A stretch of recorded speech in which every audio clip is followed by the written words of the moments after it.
Olá, senhoras e senhores, sejam todos bem-vindos. Começando agora em cima de 11 horas e 51 minutos, mais uma edição do Na Hora D aqui pela TV Difusora. Sejam todos bem-vindos. E a gente começa o programa de hoje com a música... Aumenta aí, que aqui no estúdio tá baixo aqui, aumenta aí. Aí, ó. Eu não quero que aconteça, então sou... Qual é a nossa saudação nesse programa aqui, qual é? Essa aí, ó. E toda vez que você me disser Oi, eu vou responder só oi. com meu peito gritando te amo. É a nossa saudação aqui no programa. Tem gente que participa aqui do nosso programa através das redes sociais, principalmente do Facebook. Aí não fala nada, a pessoa vai lá e diz assim: oi, então em homenagem a todas essas pessoas, hoje que é o dia da saudação. Olha, ó, a nossa saudação principal aqui neste programa é o quê? Oi? Boa coisa. Oi, eu vou responder só oi. Boa tarde pra você, hoje também quarta-feira é o Dia Mundial da Televisão, você sabia disso? Pois é. O brasileiro é invocado, né?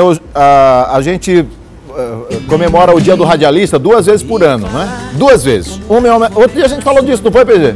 Uma em homenagem a Ari Barroso, aniversário dele, e outra data que já existia antes disso. Então nós comemoramos 2 vezes no ano o Dia do Radialista.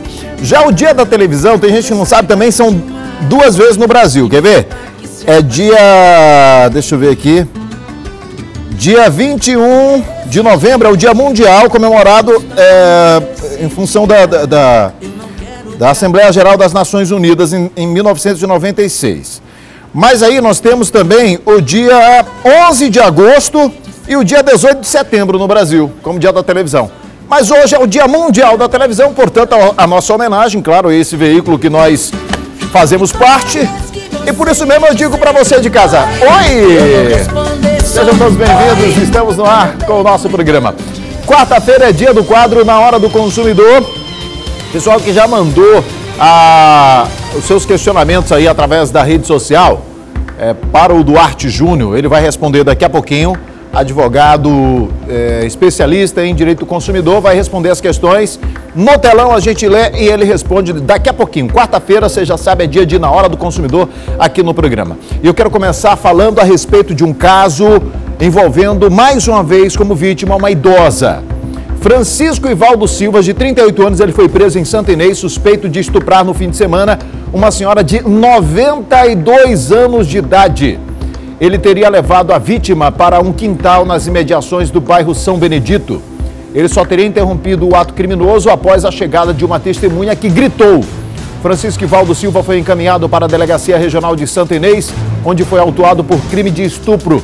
Testemunhas que vão ajudar nas investigações estão sendo ouvidas. Esse é o segundo caso em poucos dias. Nós tivemos um caso mais grave envolvendo aí violência contra uma senhora de 106 anos de idade. Continua a investigação desse assassinato da idosa Antônia Conceição da Silva, 106 anos. Crime aconteceu no município de Feira Nova do Maranhão, no sul maranhense. A Delegacia Regional em Balsas já tem o nome do principal suspeito e está colhendo informações que vão ajudar a elucidar o crime. O homem estaria em uma festa e tinha conhecimento de que a idosa estava em casa sozinha. As investigações apontam que a vítima teria reconhecido o assassino. Eu estava aqui justamente questionando quando nós noticiamos a morte dessa simpática senhora. Eu estava dizendo exatamente que não tinha necessidade do cara que entrou para roubar na casa dela de matá-la, mas agora com as informações que vão chegando, a gente já começa a entender por que o comportamento do assassino foi exatamente esse. Ele teria sido reconhecido pela vítima. E olha, calçado e roupas dele foram encaminhadas para a perícia, que vai poder indicar a autoria do crime. Segundo o laudo, a dona Antônia Conceição da Silva sofreu traumatismo crânioencefálico. Testemunhas, entre parentes e vizinhos, já prestaram depoimento. E a gente precisa se afastar um pouco da situação para poder dar a informação, dar a notícia. Mas é impossível não se envolver emocionalmente com alguns casos como esse, por exemplo. E eu fico extremamente indignado quando eu imagino uma senhora de 92 anos de idade, Outra senhora de 106 anos de idade sendo vítima de tamanhas crueldades. Uma estuprada e a outra morta a pauladas. O sentimento que me toma é um misto de raiva, sabe, de desejo por justiça. É um absurdo, é um absurdo. Não tem, a gente se afasta como profissional para poder dar informação, mas como ser humano a gente não tem como se afastar. A gente, sabe, falta palavras para vocês conseguir traduzir o sentimento. Quarta-feira, eu já disse, é hora do consumidor aqui no programa. Vem cá, Duarte Júnior, para a gente poder responder as dúvidas dos consumidores. Seja bem-vindo. Bom dia ainda, bom dia, né? Bom dia, Gisele. Não sou não, né? Ainda não. Então é bom dia ainda. Bom dia também a todos os consumidores e consumidores que estão nos acompanhando. Hoje mais um dia de responder as dúvidas dos consumidores. E lembrando que sexta-feira agora é Black Friday. Então é importante já começar dando algumas dicas, algumas orientações. Muito cuidado com as grandes promoções, cuidado com compras em sites conhecidos, cuidado também em adquirir produtos ou serviços nas redes sociais. Hoje, Gisele, é muito comum que pessoas forneçam produtos, serviços através de contas no Instagram, no Facebook, e isso é bem complicado porque não se sabe a procedência de quem está vendendo. Então, antes de comprar pela internet, busque a informação no Procon, busque informação com amigos, conhecidos, para verificar se esse site tem realmente um histórico de boas relações com os consumidores. Na própria internet tem alguns caminhos, por exemplo, Reclame Aqui é uma boa opção para você ver lá se existe reclamação contra aquela empresa, contra aquele fornecedor. Então, até na própria internet você consegue já filtrar alguma coisa, né, Eduardo? Com certeza. O site do Procon do Maranhão também tem essa lista completa e cuidado com propostas enviadas via e-mail. Já aconteceu, eu mesmo já passei por essa situação, recebi uma proposta no dia do meu aniversário da compra de uma televisão. E coincidentemente eu queria comprar muito uma televisão. Já é comprovado tecnicamente que se faz uma análise dos gostos do consumidor. Se ele está pesquisando televisão, se ele está pesquisando, se ele torce para o Flamengo, se ele torce para o Palmeiras, para que time ele torce, para que seja enviada propostas aos consumidores que se coadunam com aquilo que realmente ele deseja. Então, muito cuidado com isso, porque esse e-mail que eu recebi era um e-mail fake. Eu acessava o site, na época era a Casas Bahia, e quando eu ia emitir o boleto, imprimir o boleto, vinha como destinatário daquele valor, caso eu pagasse, uma pessoa física, ou seja, um golpe descarado. Cuidado, leia e, claro, se você comprar pela internet, você já sabe, pode se arrepender no prazo de 7 dias, de acordo com o artigo 49 do Código de Defesa do Consumidor. Vamos à primeira pergunta enviada pelos nossos telespectadores. Tem uma tia portadora de necessidades especiais, só anda com a ajuda de bengalas, que pela primeira vez quer ir a um show juntamente com uma amiga cadeirante. Me informei junto à produção como seria feito. Informaram que não tem local apropriado a este grupo, que ficarão junto aos demais espectadores. Porém, ela precisa sentar. O show não dispõe de cadeira. E dessa forma, no meio da multidão, sentada, ela não vai ver o show. Onde fica a questão da equidade? Tem o base legal para lutar por um local para ela? Quem devo procurar? Nos ajude. É a Andressa Lisboa. Olha, Gisele, é direito do consumidor. Vou logo informar que há uma lei estadual, a Lei 10.097 de 2014, que garante ao acompanhante do cadeirante a gratuidade. Ou seja, você que vai acompanhando um cadeirante num show, no evento, no cinema, você tem direito à gratuidade. Se não cumprir, por falta de informação da empresa, exija os seus direitos e denuncia ao Procon para que o Procon possa fazer valer esse seu direito enquanto cidadão consumidor. Quanto à questão da acessibilidade, é importante que as produtoras de eventos, seja de pequeno, médio ou grande porte, se adequem a essa legislação, porque não é favor. Lei não se discute, lei se cumpre. E é o seu papel consumidor que é fundamental no sentido de denunciar para que a gente mude essa realidade. Ela pode formalizar uma denúncia? Sem dúvida alguma. Pode denunciar no Procon, pode procurar até a delegacia, pode ter também o auxílio de um advogado para ingressar com uma ação pedindo danos morais ou materiais. É fundamental, exigir o direito, não ficar só na reclamação nas redes sociais. Vamos lá, mais uma participação. É que há uns 4 anos minha irmã pediu meu nome para comprar o ar-condicionado, ela só pagou 2 prestações, eu paguei 2, minha mãe 1, enfim, queria saber se a possibilidade de eu transferir essa dívida para o nome dela e limpar meu nome, porque por conta disso fiquei com o nome sujo na praça. Já tentei várias formas de conversar com ela para pagar a dívida, E ainda deu o número dela para o credor cobrar. Ela pediu para ficar anônima. Olha, Geisel, a gente teve cuidado de colocar a mensagem anônima, então você que manda as dúvidas aí pelas redes sociais, tanto do Geisael, que é Geisael _ ou @DuarteJR _ Duarte Júnior no Facebook, Twitter, Instagram, não se preocupe, havendo qualquer necessidade de enviar mensagem anônima, basta você informar. Nesse caso, infelizmente, ela emprestou o nome para a irmã. Meus amigos, como eu digo em sala de aula, não empreste o nome para ninguém. O Geisael é meu amigo, se ele me pedir um nome emprestado... Já não sou mais. Já vai poder comprometer a amizade, porque veja só, se eu empresto o meu nome para o Geisael, para que ele possa fazer uma compra, fazer um financiamento, além de haver uma implicação penal, também há uma implicação do ponto de vista da cobrança, porque o credor, aquele banco, aquela instituição financeira, ela vai cobrar desse nome, do meu nome no caso. Não adianta falar, o financiamento foi para um amigo meu, foi para minha irmã. Não, vai ser cobrado do seu nome. Então, não empreste seu nome para ninguém. E ainda digo mais, fiador, avalie bem quem você vai afiançar. Até porque o fiador, no final das contas, ele fica o responsável pela dívida se quem pegou o empréstimo, quem fez a compra não pagar, né, Duarte? Com certeza. Inclusive, eu recebi, vindo para cá pro programa, nas redes sociais, uma pessoa falando, Duarte, meu nome está sujo de uma dívida que não é minha. Eu emprestei meu nome, tô devedor e vou ter que pagar. Como fiador, né? De fato, vai ter que pagar e ainda indiquei para ele que eu vou indicar para todos vocês. Começou hoje, Geisael, a semana de renegociação de dívidas do PROCON. O Ciro não vai ser presidente, então quem vai resolver o seu problema no SPC Serasa é o PROCON. Vá lá no Shopping da Ilha, na unidade do Viva, no Shopping da Ilha, hoje até sexta-feira, das 10 da manhã até às 19 horas, vá lá para renegociar sua dívida. Boa, mais uma participação aqui. Quando a gente coloca crédito no celular pelo débito, sou obrigado a pagar R$2. Tipo, tenho que passar no débito 12, 10 de crédito, 2 porque a farmácia ela cobra e diz que no débito o valor é a mais. Isso pode fazer? É Eliane Crislaine. Olha, parece injusto, de fato, eu concordo com essa injustiça. Antes era abusivo, de acordo com o artigo 39 do Código de Defesa do Consumidor, mas o governo federal mudou esse pensamento, agora há uma nova lei, essa lei que já existe desde 2017, 13.455 de 2017, pode haver diferenciação de valores, pagamento no dinheiro ou no cartão. Ou seja, se você vai... mesmo que seja no débito? Mesmo que seja no débito. Se você vai fazer uma compra no posto de combustível, por exemplo, e paga em dinheiro, é um preço. Se você vai pagar no débito, é outro preço, ou no crédito, outro valor. Mas os postos eles estão cobrando no débito e no dinheiro o mesmo valor. Isso fica de acordo com a discricionariedade do empresário. Mas de acordo com essa lei, repito, 13.455 de 2017, pode haver a diferenciação de valores, infelizmente, uma perda aí para o consumidor. Ok, está respondido essa. Vamos para mais uma.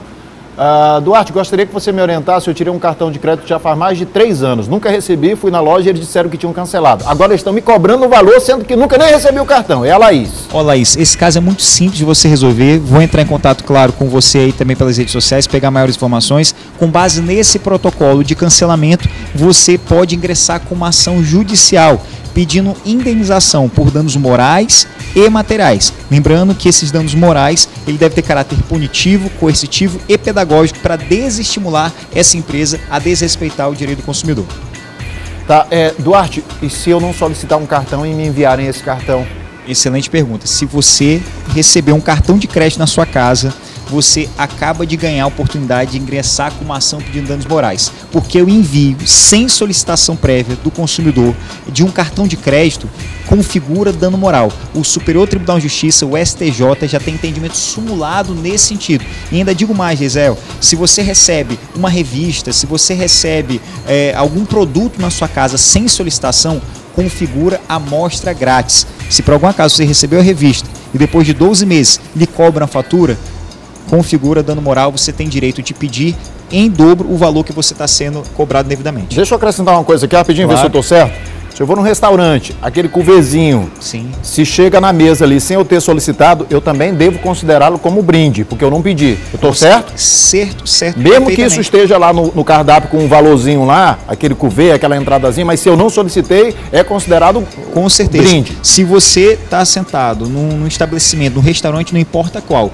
e sem que você solicite, você recebe aqueles pães, aquele pastelzinho, é amostra grátis, não pode ser cobrado. Agora, se você solicita mais, é dever do garçom informar. Esse serviço aqui agora será cobrado. Okay. Acontece muito também em rodízio, Geisael. É muito importante que os donos de restaurantes treinem os seus garçons quanto a isso. Em rodízio, tem locais em que você, além da carne, serve outros produtos. Então, se esse produto ele deve ser cobrado por fora, o garçom, no momento que ele oferece, ele tem que informar: Boa. cidadão, eu estou ele oferecendo isso, mas não está incluso no rodízio. E se o consumidor, já recebi essa pergunta, e se o consumidor me responder de forma agressiva, um garçom me perguntou: está pensando o quê? Que eu sou mão de vaca? Já aconteceu isso. Eu digo para o garçom responder ao consumidor: meu amigo, eu estou respeitando o seu direito enquanto consumidor, lhe informando de acordo com o artigo 6º, inciso 3 da Lei 8.078 de 90. Melhor forma de responder. Vamos lá, mais uma, deixa eu ver se é a última.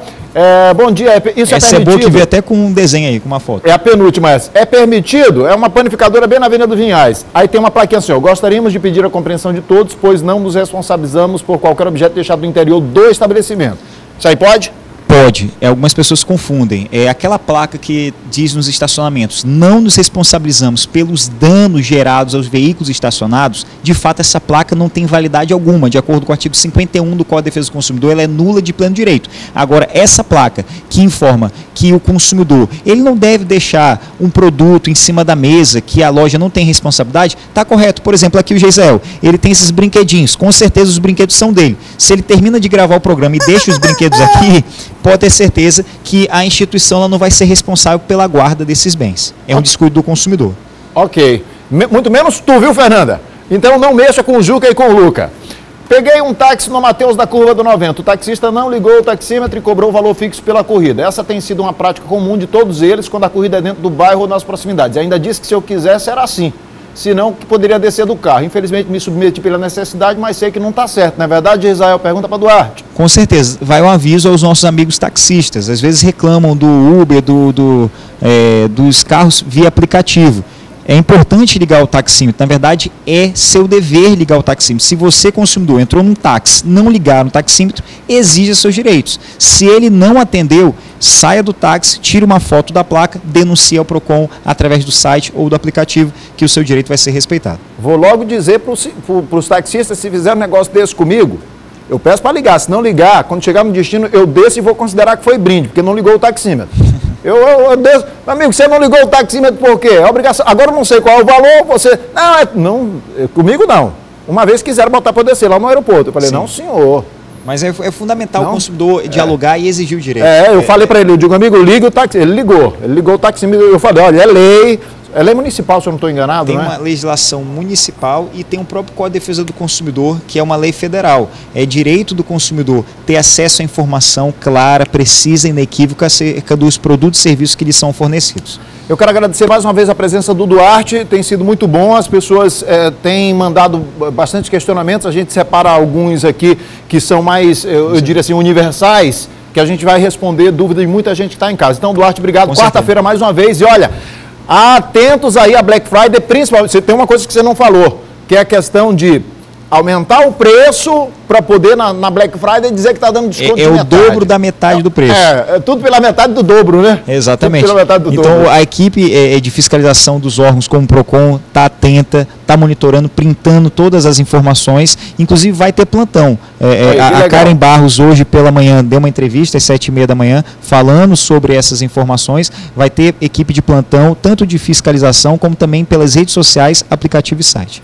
Obrigado, Duarte. Show de bola. Abraço, até mais. Quero aproveitar e mandar um abraço aqui para a presidente lá do PROCON, a Karen. Outro dia eu fiz um elogio a ela no Twitter, porque da época que o Duarte era presidente do PROCON, então assim, era bastante movimentado o órgão e foi um grande desafio para a Karen pegar o órgão e continuar esse trabalho, e ela tem conseguido fazer isso. Parabéns a Karen.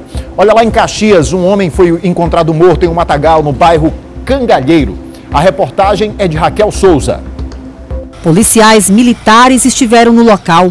O corpo de Francisco Cleiton Souza Rodrigues, de 33 anos, foi encontrado por volta de 8 horas da manhã por um primo, dentro de sua residência na Rua do Espírito Santo, bairro Cangalheiro. Ele estava próximo à porta de entrada da residência.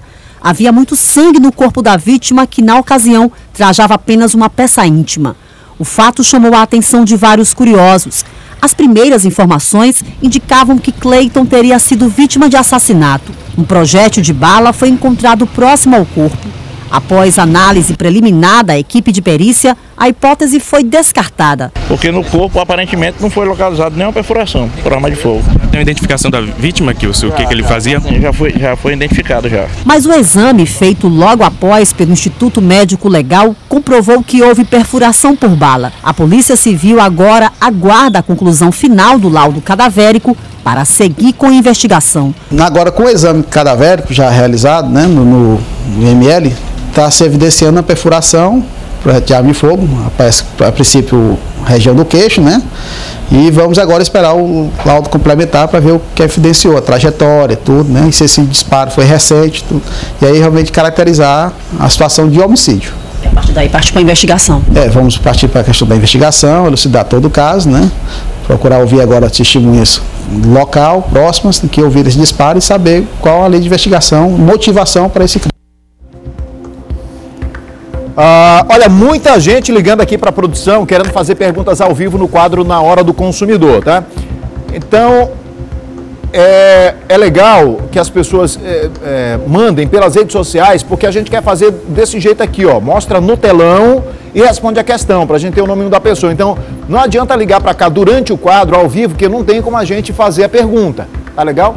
E nem passar os telefones das pessoas, nem passar o meu telefone, nem passar no ar aqui, não dá. Então, se você quiser, inclusive, mandar aqui para o WhatsApp do programa, manda, porque a gente faz o printzinho e põe na tela. 991988622. Por exemplo, está chegando aqui uma pergunta do Alfredo Maia. Alfredo, essa pergunta eu já vou deixar ela aqui separada para a próxima quarta-feira, para a gente responder aqui no programa, porque a sua dúvida pode ser a dúvida das pessoas que estão em casa. Então, legal que as pessoas queiram participar, mas a gente precisa ter regras para a participação no quadro, que senão virar bagunça, né? Então, a gente tem dado prioridade justamente para que as pessoas se manifestem através das redes sociais. Vai lá comigo no Instagram, @geisa_, vai na página do Facebook, ou então manda até mesmo aqui para o nosso WhatsApp, 991988622. Mas não vale ligar, tá legal? Porque tem que escrever o textinho para aparecer aqui no telão. Foi suspenso pela manhã júri popular do acusado de assassinar um homem por vingança. Na época, a vítima teria denunciado à polícia um assalto que ele e o acusado tinham realizado dias antes do crime. Veja. Após 1 hora de atraso para o início do júri, a juíza da primeira vara criminal, Edilza Barros, informou para os jurados e testemunhas que o julgamento foi suspenso. Ela explica que o motivo foi por problemas de saúde do defensor público, que também participa do caso. Hoje pela manhã, bem cedo, eu recebi um comunicado através do aplicativo WhatsApp, o defensor público dizendo que não estava passando bem e estava se dirigindo ao hospital. E agora há pouco ele confirmou que o médico não liberou ele para participar desse júri hoje. O julgamento é do réu Kennedy de Carvalho, conhecido como Pezão, de 30 anos. Ele é acusado de assassinar o Anderson de Jesus em junho de 2014, em frente a um bar na Vila Palmares. O Anderson morreu com um tiro na nuca. De acordo com a promotoria, a motivação do crime teria sido por vingança, porque a vítima denunciou para policiais um assalto que ele e o acusado tinham realizado dias antes do crime. O que os autos demonstram é que a vítima foi assassinada porque ela estaria passando informações para a polícia, informações sobre assaltos, sobre roubos cometidos ali na região, e seria essa então a motivação que levara ao assassinato da vítima. Para nós não há dúvida nenhuma, as testemunhas foram várias, inclusive, nem todas foram ouvidas durante a instrução, mas no inquérito foram várias que afirmaram que ele efetuara o disparo. Então, apesar da negativa dele apresentada, ele nega efetivamente que tenha praticado, mas para nós as provas são contundentes nesse sentido. O julgamento do acusado foi remarcado para o dia 28 deste mês, próxima quarta-feira. Ainda de acordo com a juíza que preside o caso, o júri não deve ser prejudicado por causa do adiamento. Não, um curto espaço de tempo não vai atrapalhar em nada. A gente conseguiu manter ainda para esse mês, o que é importante. Eu vou para o intervalo comercial, eu tenho um assunto muito legal para a gente tratar aqui depois do intervalo. Polêmico, inclusive, um tal de escola sem partido. O pessoal já deve ter discutido muito isso aí em rede social e tudo. A gente vai falar a respeito desse assunto depois do intervalo comercial. E vem também aí o esporte, o primeiro time de futebol americano de Pinheiro, no interior do estado. Já depois do intervalo.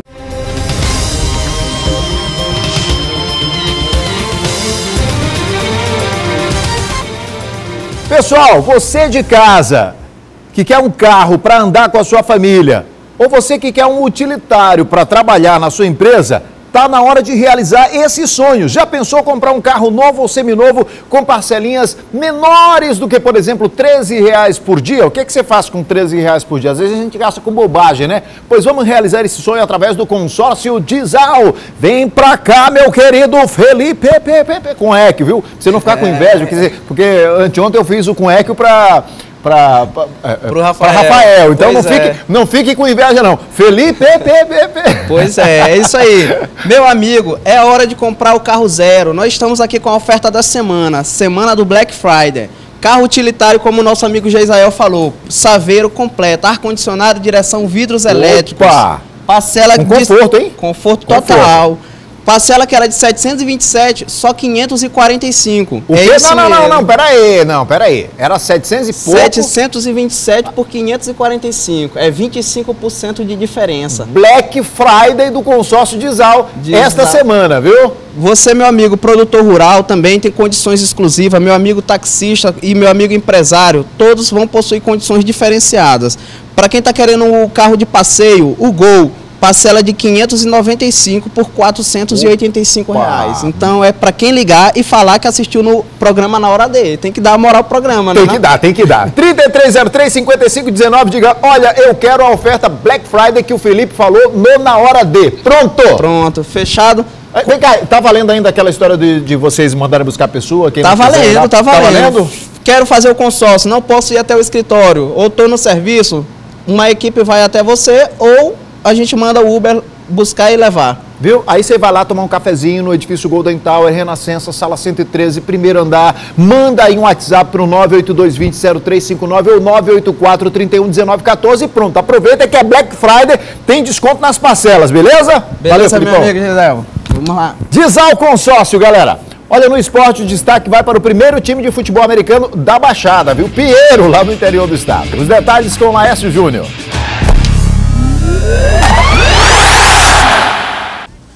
Olá, Gisel Marques, um abraço para você. É isso mesmo, nós vamos hoje falar do primeiro time de futebol americano lá de Pinheiro, Maranhão. E todas as dificuldades imagináveis que você possa imaginar, eles estão enfrentando por lá. Mesmo assim, o time já segue realizando treinamentos e, quem sabe, aguardando a possibilidade de, em breve, se juntar às outras 7 cidades, que já têm equipes que participam de competições estaduais e interestaduais. A praticante do futebol americano é a repórter Gislaine Araújo. Ela é da TV Difusora Pinheiro. Ao lado do Rumenig e do Ronald, ela traz todos os detalhes do primeiro time de futebol americano da Princesa da Baixada. Vamos falar de futebol? Pinheiro vem fazendo história com o PAC, que tem surpreendido nos seus últimos jogos. Mas não é exatamente desse time que eu quero falar. Pinheiro tem outros representantes, um grupo de jovens chamado Pinheiro Black Bulls.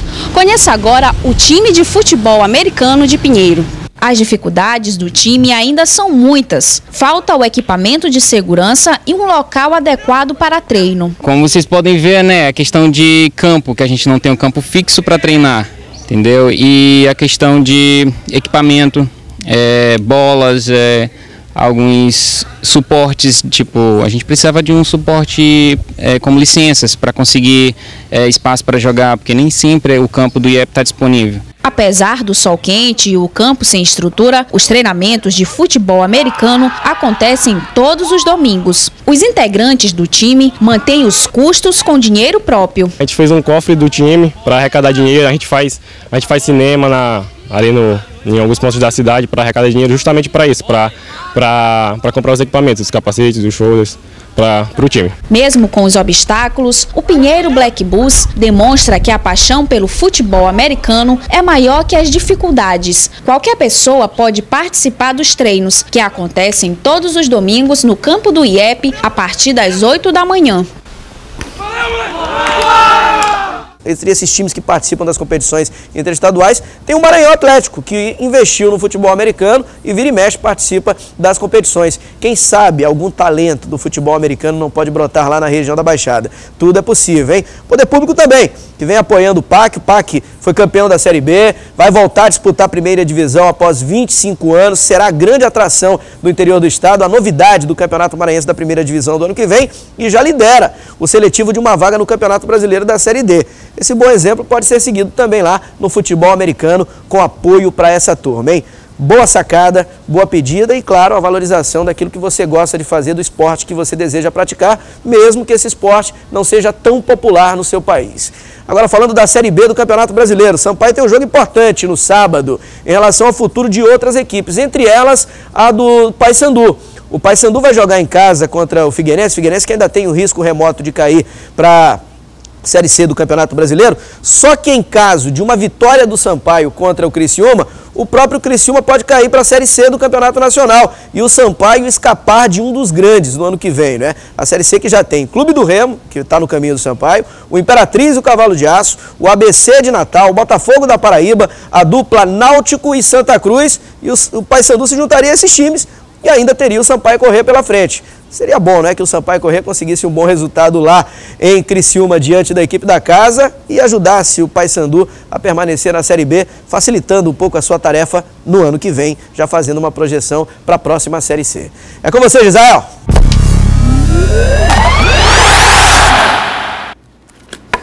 Olha, gente, deve ser votado nos próximos dias aí na Câmara Municipal em São Luís o projeto Escola Sem Partido.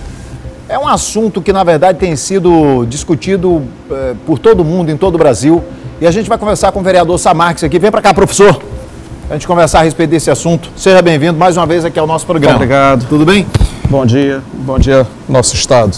Professor, me diga uma coisa aqui, para a gente começar. Fica só um pouquinho assim, para a gente ficar de frente para a câmera, nós dois. Isso. O senhor é contra ou a favor o Escola Sem Partido? Contra.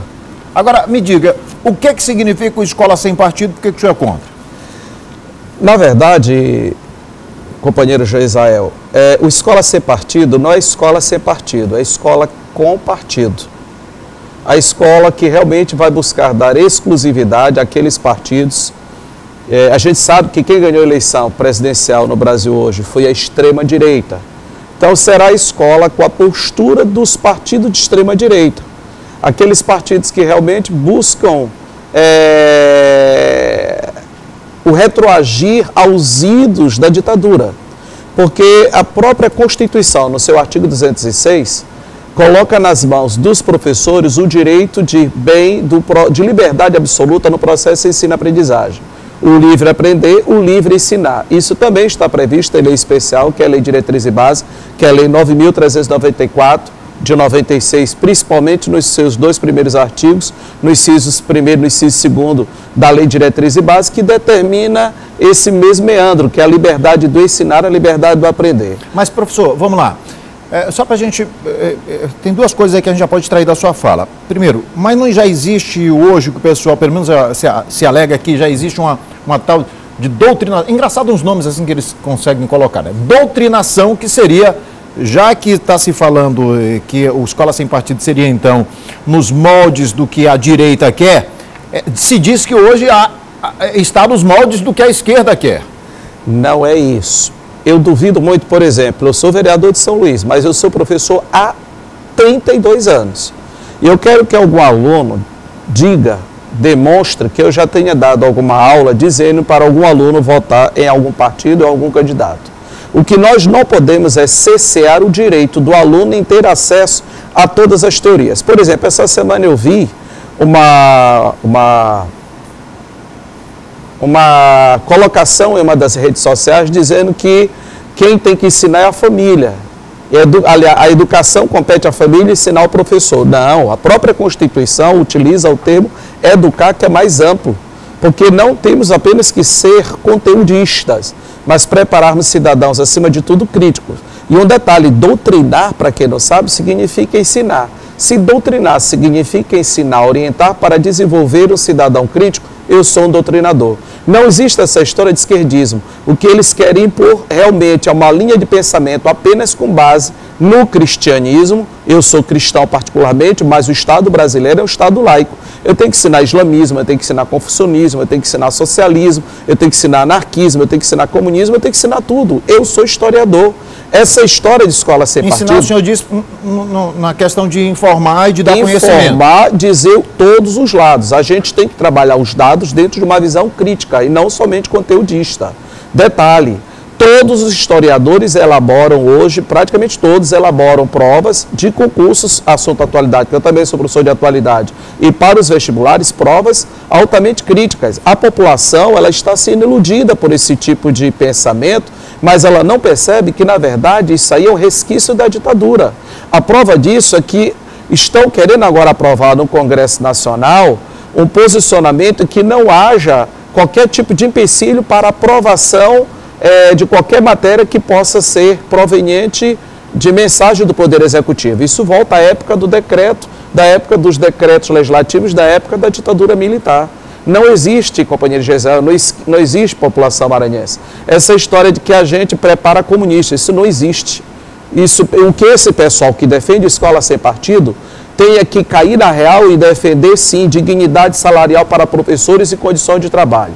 Outra coisa, não tem que ter escola sem partido, porque a gente também tem que ensinar política partidária dentro do ensino da história, da geopolítica, da filosofia, da sociologia. Tem que ensinar, sim, a igreja sem partido, porque a igreja é ambiente de pregação de fé, de pregação dos seus referidos credos, independentemente de qualquer credo, e não escola sem partido. Por que fazer de uma aula de história sem falar de política, de sociologia, de ciência política? Você é jornalista. Você teve uma disciplina chamada ciência política. Onde é que vai se ensinar ciência política sem aprender política partidária? Ciência política, história, sociologia, filosofia. Então, na verdade, isso aí é amordaçar professores. Que absurda essa história, por exemplo, de filmar professor. Eu só posso ser filmado se eu autorizar. Eu tenho direito à minha imagem, eu tenho direito à minha voz com base na Constituição. No momento que a gente flexibiliza essa liberdade, isso é abrir uma porta plausível, muito forte, para nós voltarmos aos idos da ditadura. Daqui a pouco vai ser jornalismo sem partido, comunicação sem partido, tudo sem partido, porque é a linha da ditadura. É ilusão, a população tem que escutar, a população tem que ouvir, são aqueles que conhecem sala de aula, que são os professores. A coisa é tão absurda que há 2 semanas atrás um companheiro me disse que o prof tinha livro didático que ensinava aluno em atos libidinosos. Isso não existe. Eu perguntei, me mostra o livro didático. Quer dizer, umas coisas, umas teorias, uns vislumbrar que não existem realmente. Nesse assunto, eu me permito aqui até dar meu posicionamento pessoal em relação a essa questão, é que se faz uma confusão danada hoje em relação à educação sexual com sexualidade em si. São coisas completamente distintas. E aí, por outro lado, se reclama que meninas cada vez mais novas, por exemplo, engravidem, que os meninos entrem na vida sexual cada vez mais jovem. E se não tiver informação a respeito disso, a respeito do que fazer, de se prevenir contra DSTs, contra gravidez precoce, tal, sei lá. Então, nesse aspecto, eu concordo plenamente com o senhor, vereador, porque, e eu, inclusive, me lembro, nos anos 80, nos anos 90, na verdade, eu, adolescente, lembro que tinha palestra na escola falando a respeito disso, de contraceptivos, ensinando a colocar camiseta. Hoje parece assim que a sociedade brasileira foi tomada por um falso moralismo, por uma hipocrisia desgraçada, que falar de educação sexual, estão dizendo que está ensinando a criança. Não, ao contrário, não está ensinando a criança a fazer sexo, está ensinando a criança a se proteger, inclusive contra estupro, inclusive contra abusos sexuais. Nós fomos à faculdade para aprendermos também linguagens específicas de acordo com a faixa etária. Quer proibir também a educação sexual para crianças e adolescentes nas escolas. Se nós que somos preparados para ensinarmos os seus filhos, e se nós formos realmente podados dessa capacidade que nós temos, vocês podem ter certeza, a rua vai ensinar. E podem ter certeza que vocês vão dizer, o que eu fiz para meu filho ficar assim? Não foi o que você fez, foi o que talvez você tenha apoiado para gerar essa situação sectária de voltarmos a esses idos tristes e tenebrosos que o Brasil passou por 21 anos. Não vamos abrir mão da nossa liberdade de expressão. Só para a gente encerrar, professor, nosso tempo já correu demais, mas eu não podia deixar de levantar 2 questões. Uma delas é em relação ao comportamento do professor em sala de aula, o que se diz muito é que é o seguinte, mas isso não é papel de professor, é papel da família. E quando há conflitos, por exemplo, até entre próprios alunos ou qualquer outro tipo de conflito dentro de sala de aula, de comportamento do aluno e que o professor intervém, quer dizer que o professor teria que deixar de fazer essa intervenção e entregar para a família? Quer dizer, ficaria restrito somente a ensinar aquele conteúdo específico, que é o que dizem, né? Ah, é para ensinar matemática, não é para ensinar... Beleza, aí se o aluno tem uma malcriação, alguma coisa, não se resolve mais isso, não leva mais na sala da diretora, chama os pais, é isso? A situação vai chegar a esse ponto. Porque o desequilíbrio da família brasileira acaba deixando sob nossa responsabilidade, que eu sou vereador de São Luís, mas eu continuo sendo professor de adolescentes. Quer dizer, a bomba cai pra gente. A gente tem que, quando a gente, por exemplo, eu estou dando uma aula, que eu vejo que o aluno está desatento, eu bato na costa do aluno e levo o aluno para conversar. E ali é uma relação de confiança, uma relação de amigo. Ali é o estender o trabalho do educador, que eu sou educador, para ter que dizer... Tem gente que defende que o senhor não deveria fazer isso, que isso é papel da família. É isso que eu estou dizendo. Eu tento... Família desequilibrada, né? Desestruturada. E para a gente encerrar, professor, como é que vai se dar isso, essa discussão na Câmara? O que se espera? Olha, o que a gente espera, sinceramente, é que eu vou lutar para não retirar a liberdade de cátedra dos professores. Mas a possibilidade de passar é muito grande. Já conversei com os colegas parlamentares que apresentaram os respectivos projetos de lei para que eles retirem isso de pauta, porque realmente nós não precisamos de amordaça. A gente precisa de dignidade salarial. Senhores parlamentares, sociedade brasileira, nenhum país pode se arvorar enquanto grande nação, enquanto professor ganhar o que ganha no Brasil hoje, o que recebe no Brasil hoje. A gente precisa, não é de amordaça, não é de venda, não é de tapa ouvidos. A gente precisa de dignidade salarial, de condições de trabalho. Lutem por nós, porque é a gente que prepara os filhos de vocês. Isso que estão fazendo é uma viagem em direção ao mundo tenebroso, ao mundo obscuro, em que essa responsabilidade de bem educar os filhos de vocês vai ficar única e exclusivamente nas mãos de vocês. Confie na gente, que a gente sabe como trabalhar. Professor, obrigado mais uma vez pela participação aqui no nosso programa. Leva o nosso abraço lá. Muito obrigado a todo o Estado e obrigado pela oportunidade. Valeu, professor. Obrigado. Eu quero abraçar aqui a Raíza Dutra e a sua avó, que vai fazer aniversário agora dia 23. Raíza, vou fazer um esforço de dar um pulinho aí para dar um abraço na tua avó, viu? Já pensou? Mas agora eu quero falar com você que adora economizar. Todo mundo gosta, não é? Variedade que você quer? Escolheu o produto certo? Preço baixo? Pois olha só, o lugar para você comprar é o Magazine Luiza. Pode aproveitar, porque lá no Magazine Luiza são 16 lojas agora, tá até a nova loja, no Anjo da Guarda. E o Magazine Luiza tem tudo para você, sempre uma loja pertinho, com os melhores preços do Brasil.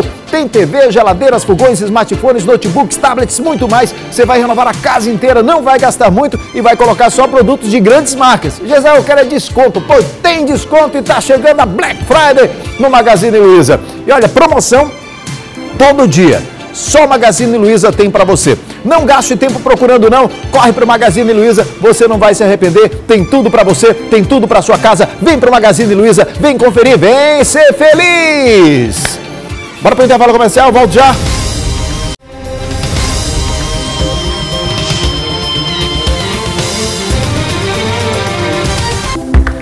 A Secretaria de Segurança Pública desmentiu boatos sobre suposta prisão preventiva decretada de policiais que atuam no estado do Pará e poderiam estar envolvidos no assassinato do prefeito de Davinópolis, Ivanildo Paiva. Quem tem mais informações é a Micaele Martins. Ontem, algumas informações foram divulgadas por meio das redes sociais sobre o caso do assassinato do prefeito de Davinópolis, que fica a 8 quilômetros daqui de Imperatriz, Ivanildo Paiva. Entre elas foram divulgadas que 2 suspeitos teriam sido presos pela polícia. Aqui ao meu lado está o delegado da Delegacia de Homicídios, Praxiteles Martins. Delegado, essas informações, então, esses boatos, serão desmentidos agora pela polícia. Boa tarde. Boa tarde. São desmentidos, né? Não são verdadeiros.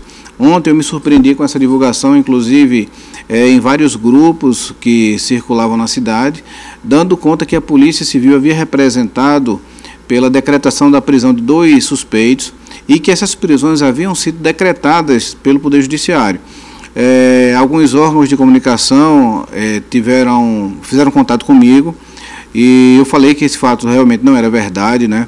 As investigações ainda continuam de forma intensa, mas que ainda não foi feita nenhuma representação no sentido do decreto prisional dos suspeitos. Inclusive, essas pessoas que foram citadas nessa difusão de notícias, elas não foram objetos de decretação, de pedido de decretação, muito menos tiveram suas prisões decretadas.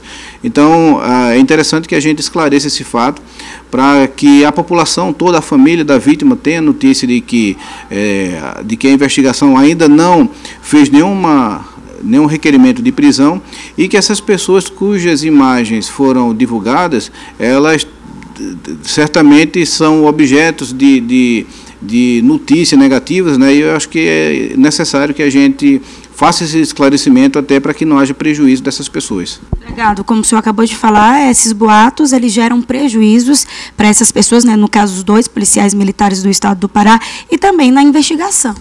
Não, sem dúvida, né? São pessoas, uma delas é policial, a outra não. Nós, inclusive, já checamos, mas há sim um prejuízo, porque, afinal de contas, é a imagem dessas pessoas que está sendo divulgada como se elas tivessem participação no crime. E, de fato, ainda não há, como eu falei anteriormente, não há nenhum pedido da Polícia Civil, muito menos nenhum decreto prisional com relação a essas pessoas. Ou seja, tem alguma novidade do caso? Tirando esses boatos, claro, delegado. Olha, assim, o que nós podemos adiantar é que a investigação continua de forma intensa. Nós terminamos a semana passada nesse imprensado, segunda-feira, né? De segunda-feira nós ouvimos algumas pessoas importantes para a investigação. Essa semana existem outros depoimentos que já estão agendados para serem coletados. Estamos aguardando também a conclusão de alguns exames que foram requeridos ao Instituto de Criminalística, e esperamos que até o final de semana nós consigamos avançar um pouco mais na investigação, que é uma investigação complexa, entendeu? É muito cedo para a gente fazer algum apontamento no sentido que direcione a autoria do fato, mas que a investigação está sendo muito trabalhada de forma minuciosa. Estamos checando uma série de informações que foram trazidas aos autos. Isso demanda um certo tempo, mas acreditamos que essa semana nós devemos ter um considerável avanço no que trata dessa investigação. Obrigada pelas informações e pela entrevista. Micaele Martins para o Na Hora D. A Micaele, a nossa roquinha, dando informações a respeito do caso da morte do prefeito. E a polícia, ontem nós inclusive informamos, estaria trabalhando com 4 linhas de investigação, pelo menos. E algumas pessoas já tinham prestado depoimento, inclusive o vice-prefeito da cidade, alguns familiares. E eu tive uma informação hoje de que o caso está praticamente elucidado, tá? A gente vai aguardar, portanto, oficialmente as informações. Mas é só para adiantar aqui que praticamente o caso está elucidado. Assim como também, Fernanda, me disseram que o caso lá da senhora de 106 anos de idade, que foi morta, também parece que a polícia já está conseguindo fechar, já conseguiu fechar o caso, né? Mas a gente vai aguardar as informações oficiais da polícia. O delegado regional lá de Balsas, o Fagno Vieira, diz que estão chegando perto já de prender o cara já, né? Já teriam conseguido identificar. Algumas informações são sigilosas, a gente não pode aqui também dá-las para não atrapalhar o trabalho da polícia, né? Mas eu já tenho algumas informações a respeito desse caso, que o caso já estaria praticamente fechado. Agora, 2 homens foram apresentados hoje no plantão do Bacanga, suspeitos de assalto à mão armada, próximo a Comabel, ali no Monte Castelo. O Eduardo Ericeiro, o repórter talentoso, tem os detalhes. Olá, muito boa tarde, Geisael, telespectadores do Na Hora D. A Polícia Militar, por meio do 9º Batalhão da PM, efetuou a prisão de Robert Thalisson Silva Mendes. Ele vai fazer 30 anos de idade agora no mês de dezembro, e também de Guilherme Oliveira Lopes, de 20 anos de idade. Essa dupla fez pelo menos 2 pessoas, realizou o assalto, pelo menos 2 vítimas, que já inclusive prestaram depoimento à Polícia Militar após perseguição que teve início no bairro do Monte Castelo e encerrou nas proximidades ali da Avenida Kennedy, também no bairro de Fátima, e após isso fez a condução para o plantão da polícia. Essa prisão já aconteceu no início da manhã de hoje. Para passar mais informações, eu vou conversar agora com o Major Kempis, que é subcomandante do 9º Batalhão da Polícia Militar aqui do estado do Maranhão. Major, então como é que foi feita essa prisão? Já se sabe que houve essa perseguição, houve reação por parte dos bandidos. Como é que foi feita essa prisão? Muito boa tarde ao senhor. Boa tarde. Os policiais estavam em ronda ali perto da Comabel, na Avenida Getúlio Vargas, perceberam algumas atitudes suspeitas dos 2 cidadãos que estavam numa motocicleta, e essas atitudes, os policiais tomaram a decisão de persegui-los. Perseguiram da Avenida Guaxenduba, eles estavam na contramão, aliás, da Avenida Getúlio Vargas, foram até a Guaxenduba, perseguindo eles. No dado momento, eles se desequilibraram e caíram. No que caíram, um de nossos policiais, o sargento Lucivaldo, percebeu que um deles estava armado, dando já voz de prisão e automaticamente deixando a motocicleta lá para saber se alguém teria sido assaltado. No decorrer dessa ocorrência, 2 pessoas que estavam numa parada foram roubadas, inclusive eles apontaram a arma para uma delas e recolheram os seus pertences. Obrigado pela entrevista, Major Kempis, subcomandante do 9º Batalhão da Polícia Militar, Eduardo Ericeira para o Na Hora D. Muito bem, o nosso programa está terminando. Eu quero aqui avisar a todos vocês, nossos telespectadores, que na sexta-feira agora, sexta-feira é que dia, hein? Se hoje é quarta-feira, dia 21, sexta-feira é dia 23, né? Sexta-feira, nós vamos apresentar este programa ao vivo fora do estúdio. Igual, onde é que vai ser? Lá na Feira do Livro. Ah, tá vendo? Quem tem vontade de ver o programa sendo apresentado, se bem que tem gente que quer ver aqui no estúdio, mas tudo bem, lá vai dar pra gente fazer o programa com todo mundo na Feira do Livro.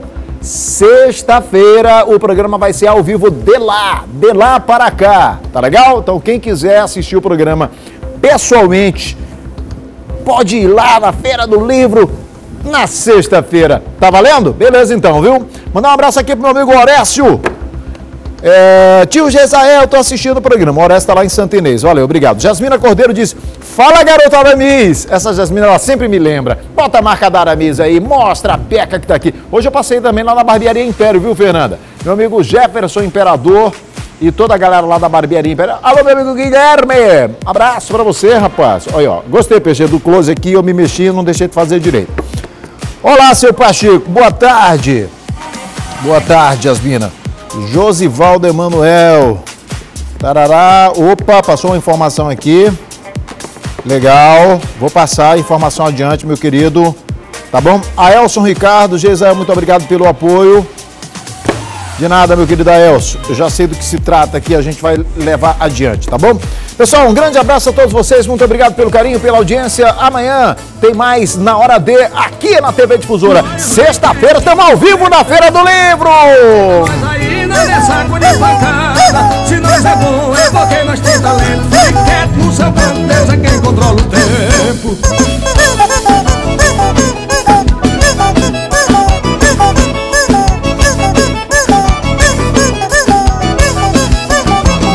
Falar de mim é bem facinho, não custa nada, a língua é sua. Difícil é ser igual a mim.